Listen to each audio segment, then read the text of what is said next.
Hello and welcome back to Soul Search Sunday with Johnny Tiger on July 11th, 2021.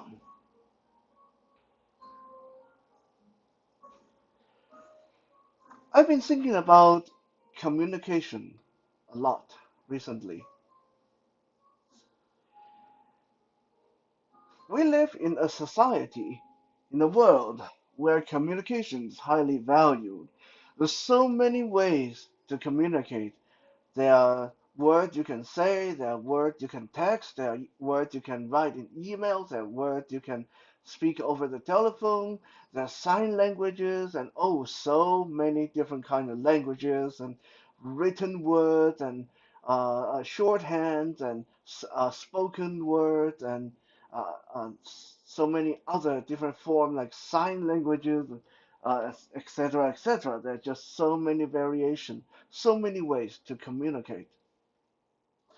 So, needless to say, that we are a little bit saturated by the virtue of communication. But this overexposure, this oversaturation of the idea of communication is often one sided. People talk about communication like it's all about you, how he, how she express themselves.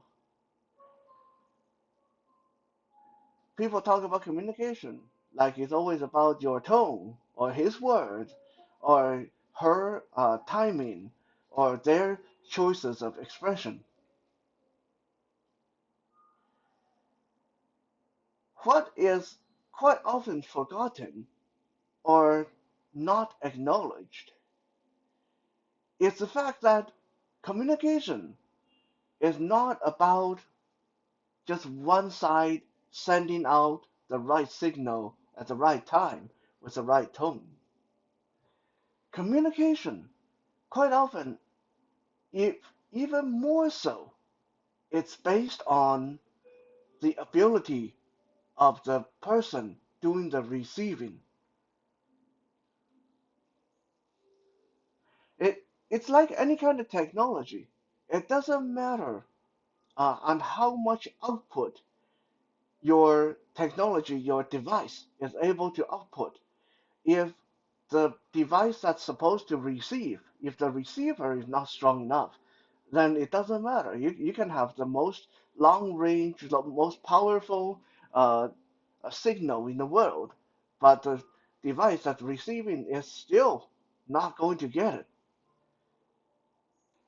Think of it like a USB device for the computer or for your phone.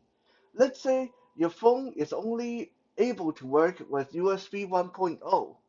Well, just because you go out there and get a USB 5.0 hard drive, that doesn't mean that transferring the data, transferring the file is going to get any faster. It's still only going to run at 1.0 speed because your phone is only able to do at 1.0 speed.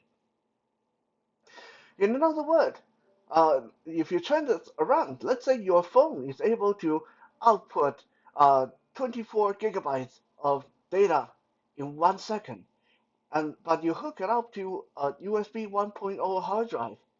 Oh well, it's still only going to output like 1 gigabyte a second. It's not going to reach its full capacity because the hard drive is not fast enough. And this is exactly how communication is. It doesn't matter on how the sender is. You can be the best verbalist, the best communication specialist. You can be the best orator in the world. If the person hearing you is unwilling to receive or is unable to understand, such as they don't speak your language, well, then you're not going to be able to get it through to them. And no matter how you try to change it up, it just it's a losing fight. It's a losing battle. That is one of the biggest problem I see with communication nowadays is people expect the others to work on their communication skill. People expect others to speak more clearly, to speak louder, to use different words. But very rarely we hear people say, maybe it's my problem. Maybe I am the one who's not understanding this. Maybe it is something I need to work on.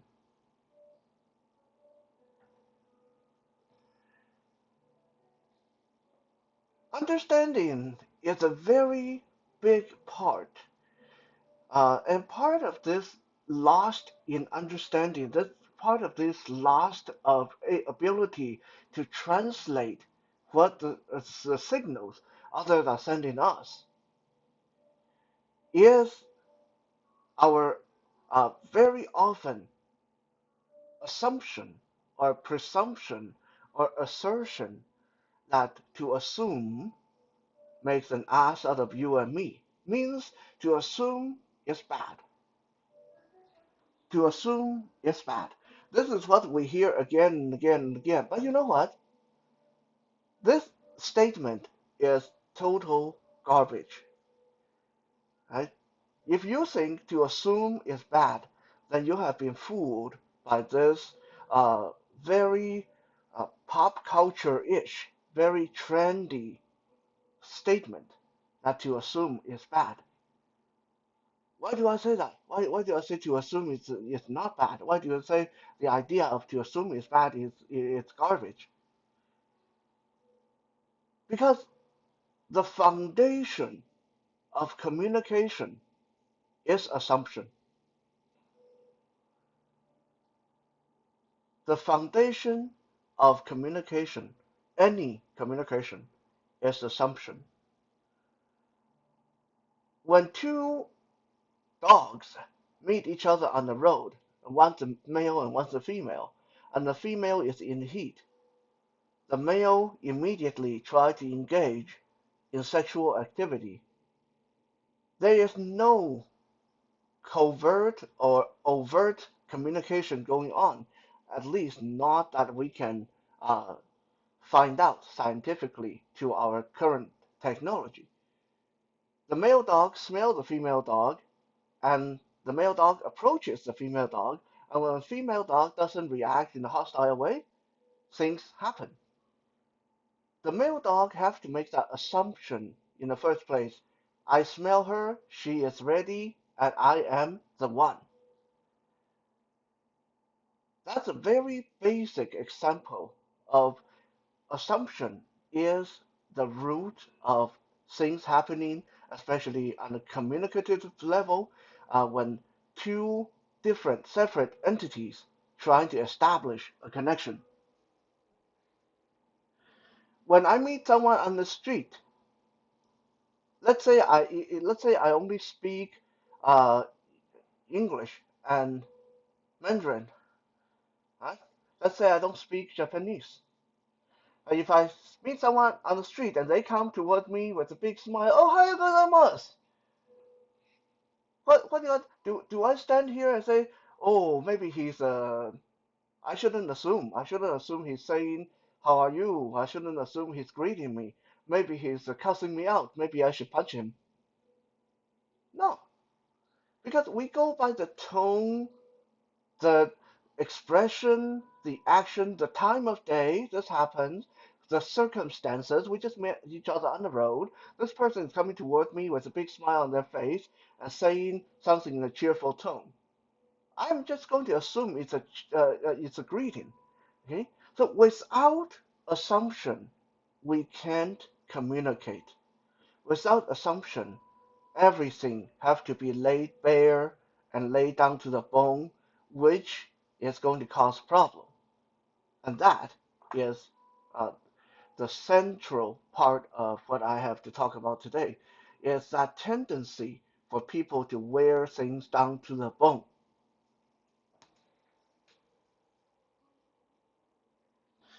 In Chinese culture, we are very resentful of people who are uh, abrasive or everything have to be obvious and in your face.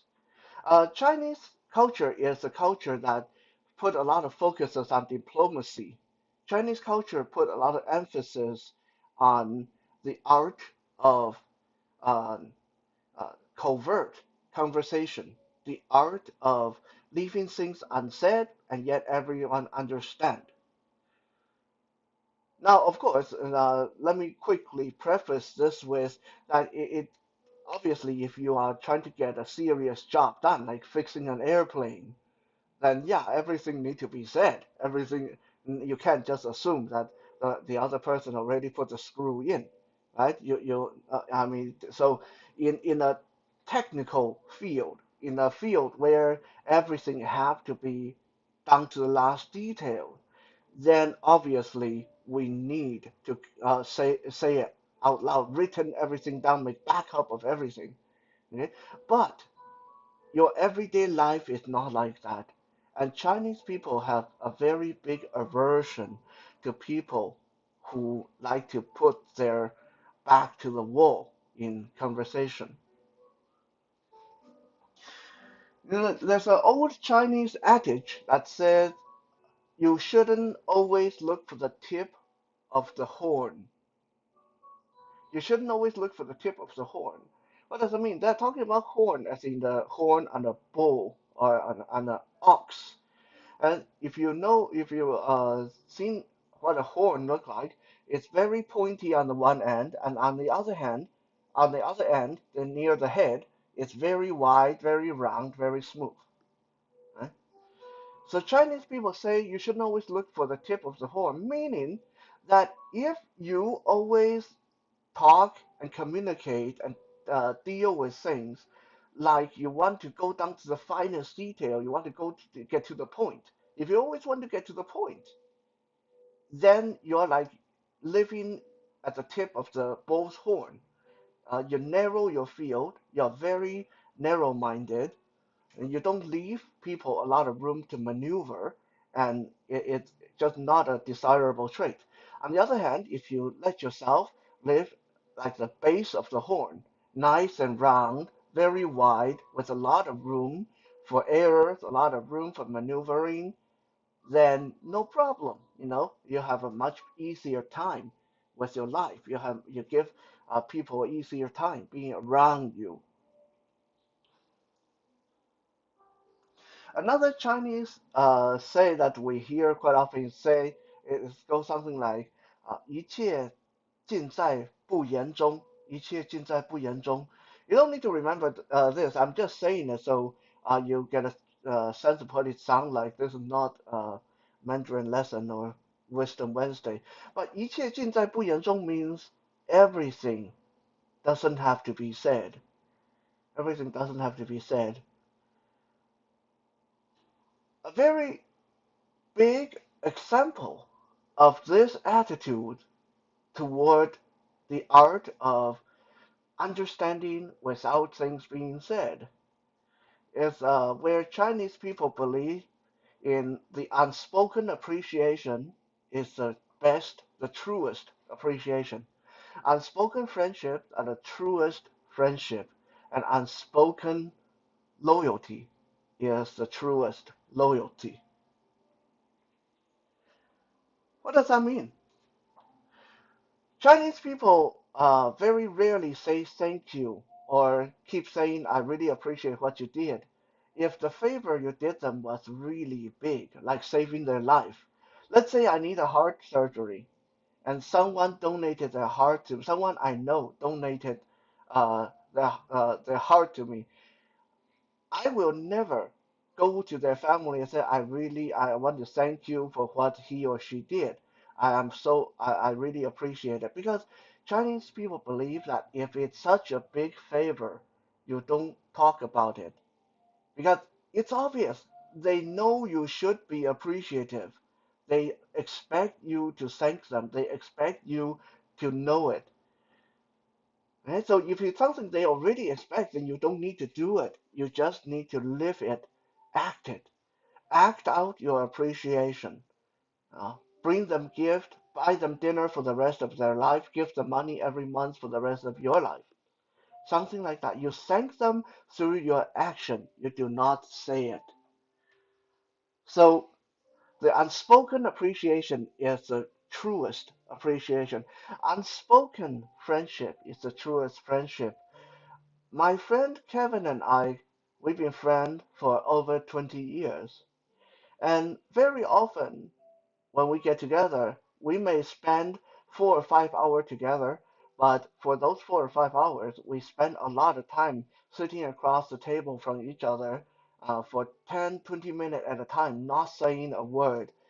But we don't feel pressured into having a communication, having conversation, because we are comfortable in each other's presence. The fact that we are sitting together, having a meal, sitting together, drinking beer, sitting together, listening to music, that's good enough. We don't need to talk.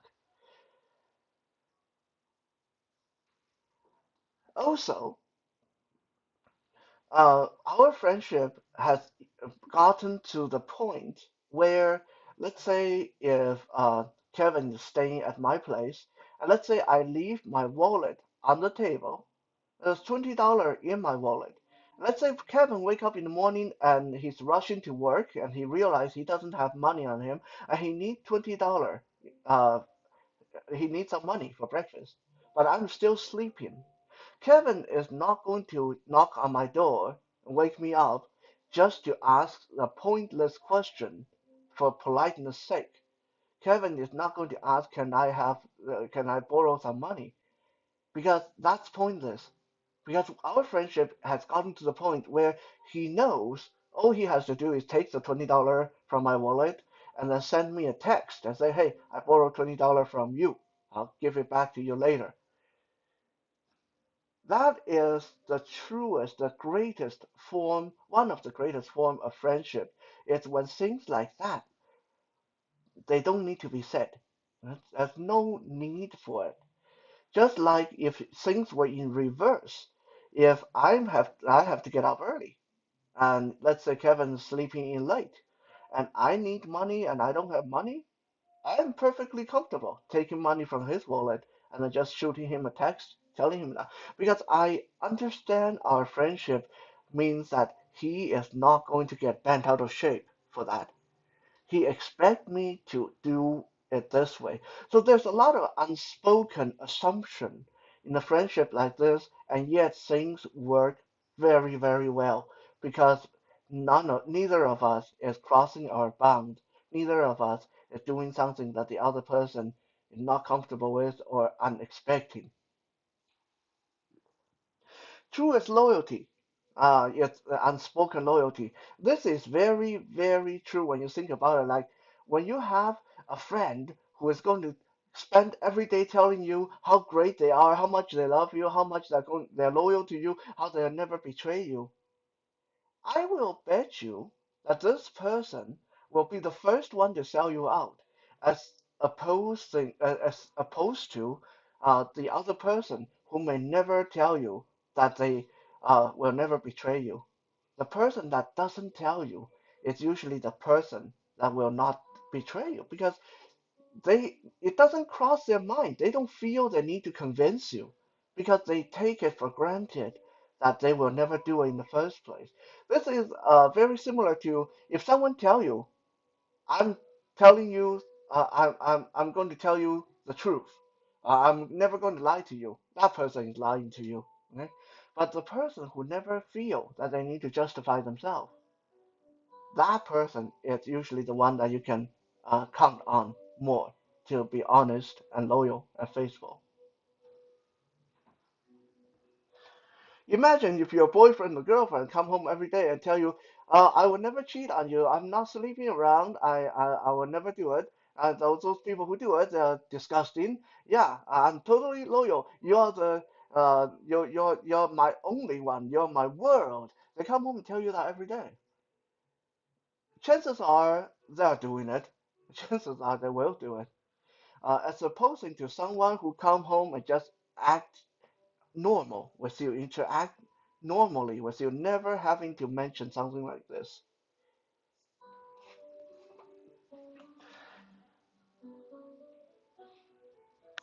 Why is it such a bad thing to lay everything bare, to say what we mean, to put everything to the forefront? Because human beings have feelings. And just as you need to wear underclothes so your clothes don't chafe you raw when you're walking or moving about, and just as your joints need to have soft cartilages over them so they don't rub each other and wear each other out, there need to be a thin, protective, semi-translucent, semi-transparent film between people. You can call that a boundary, a communication boundary. And if everyone stay on their right side of the boundary and just um, cushion their words, cushion their thoughts a little bit, then everything is fine. But if you make a habit of crossing that boundary constantly or expecting the other person to cross that boundary constantly, then you are like two uh, pieces of bone that have no cartilage between them. You rub, you rub, you rub, you rub, and eventually you can't be together anymore. You're just wearing each other out because it is stressful.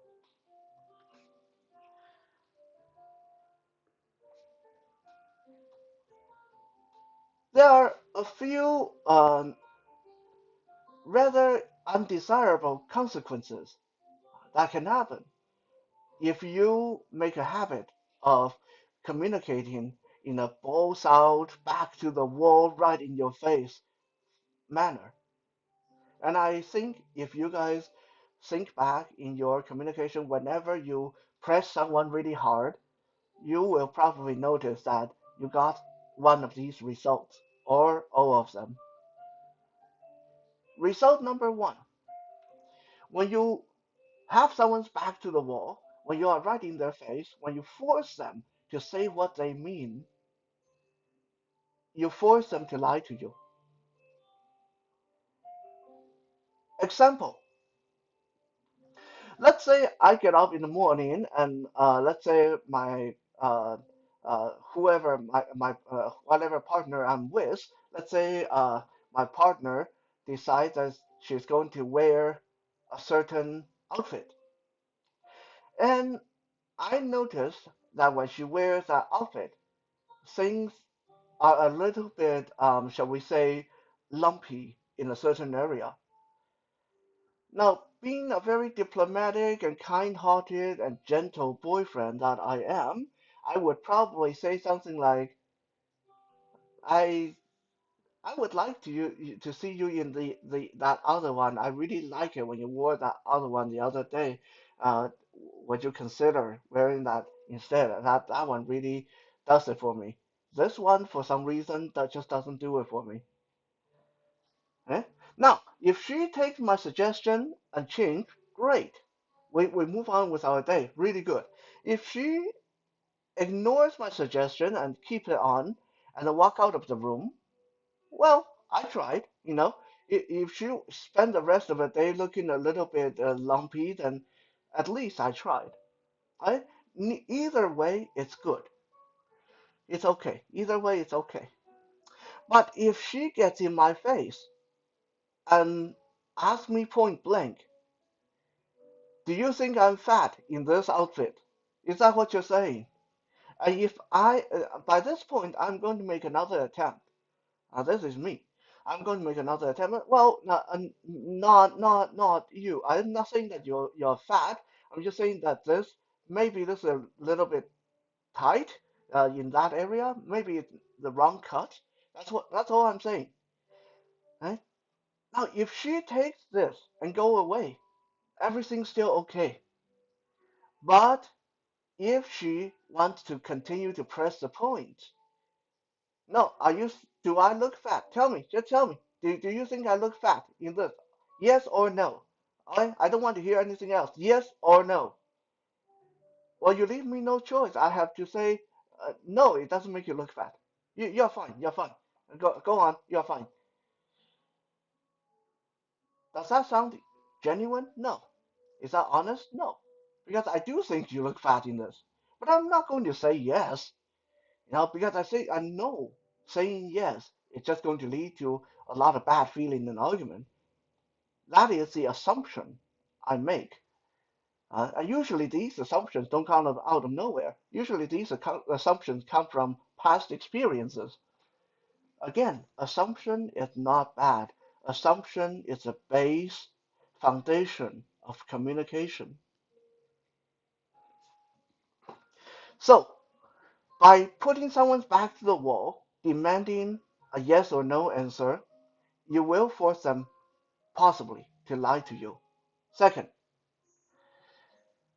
by putting someone's back to the wall, you might force them to give you the wrong answer based on them needing to save their face.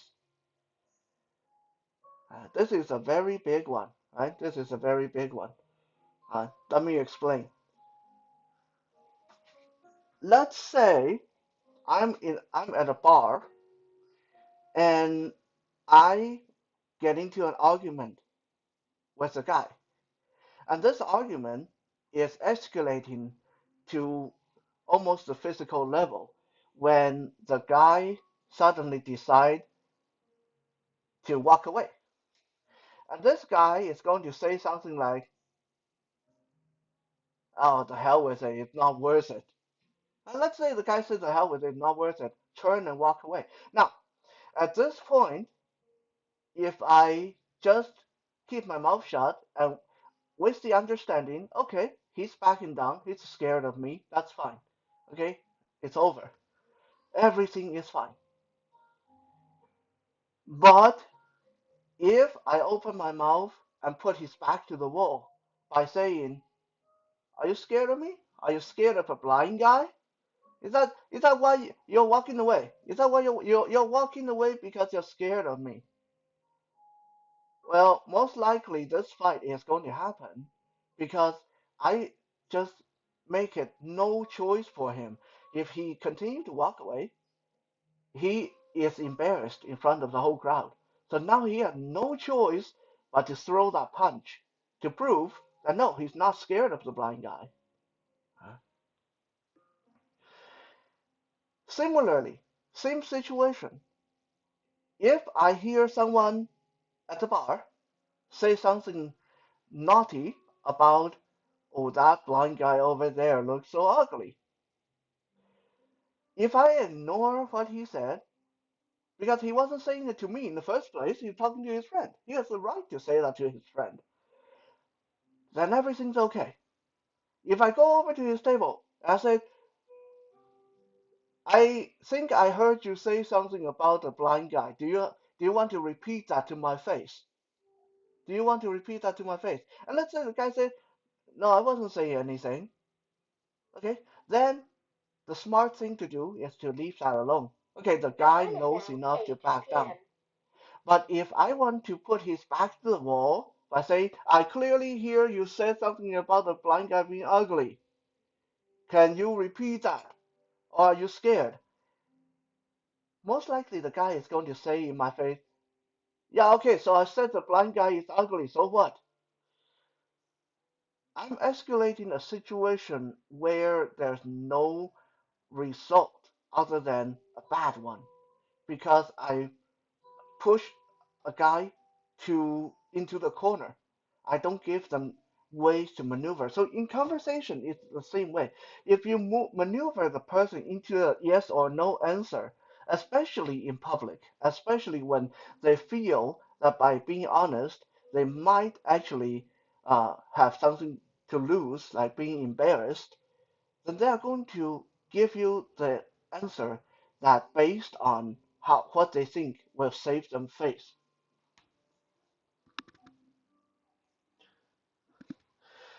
Third, by pushing someone into the corner, rubbing them raw with this both out, in your face kind of communication, you will provoke them into doing something, saying something very, very mean.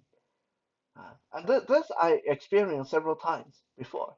Uh, uh, I even mentioned this incident in the past, where last time when my mother came to stay with me because of some abusive situation with my father, and at the end of 3 months, she decided to go back to him.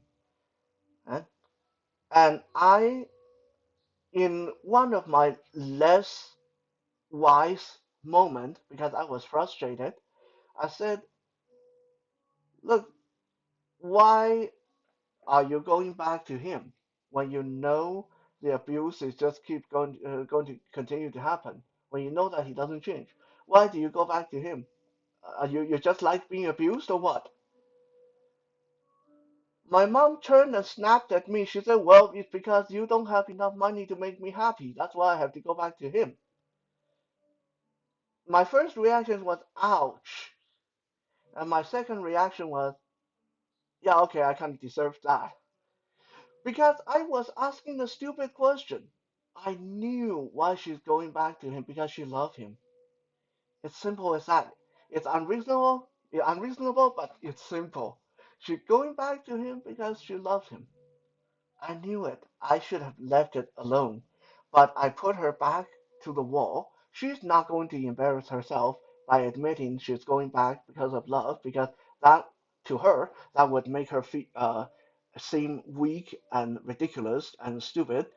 So she turned around and hurt me in the same way as a self-defense mechanism. In a nutshell, when you put someone's back to the wall, demanding an answer, it can only result in two things, really. I have talked a lot today, but in the end, you will only get one of two things. One, you will hear exactly what they think you want to hear. Two, you will hear the thing you don't want to hear. Neither result is that good, really. It's like it's like going back to our first example. Let's say I tell you don't wear this outfit, and then you want to get in my face and said, "Are you saying I'm fat? Yes or no?" Well, if I say no, you know I'm not genuine. You know I'm just saying what you expect me to say. So it's pointless. If I say yes, then you say then I hurt your feeling. Huh? So sometimes just to make our life a little bit better, make everyone's life a little bit better, it is important to remember, like I said, between bones, there need to be cartilage. Between people, there need to be boundary, and this boundary need to be both physical and on the level of communication, like a thin glass of window pane that allow you to see each other, allow you to hear each other, but will cushion you from each other's uh, little slip-ups and little mismanaged words.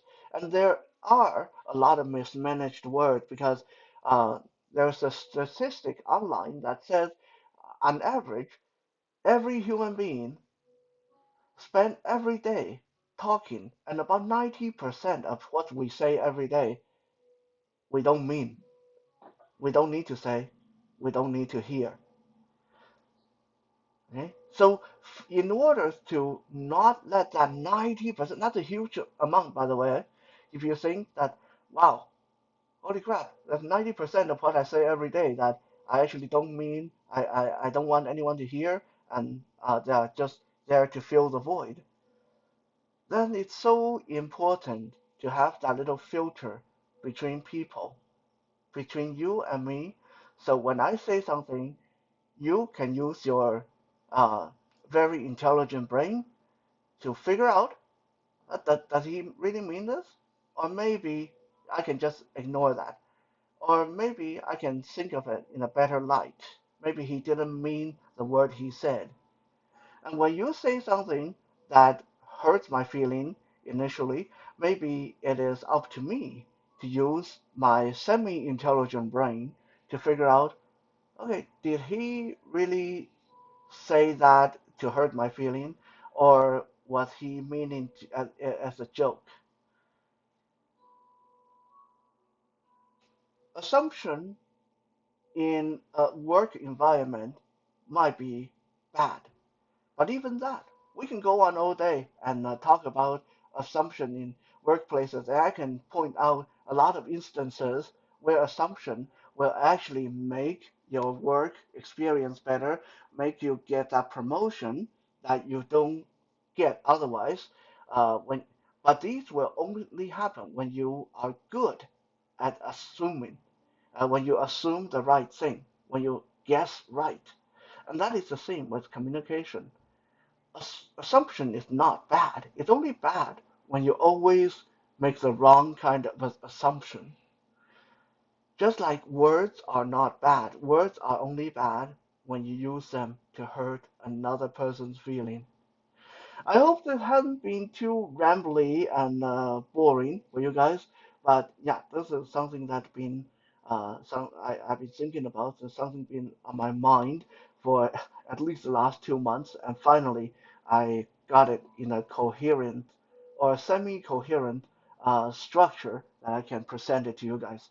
Thank you for checking out today's Soul Search Sunday. We'll be back again tomorrow for Music Monday. For now, have a good night.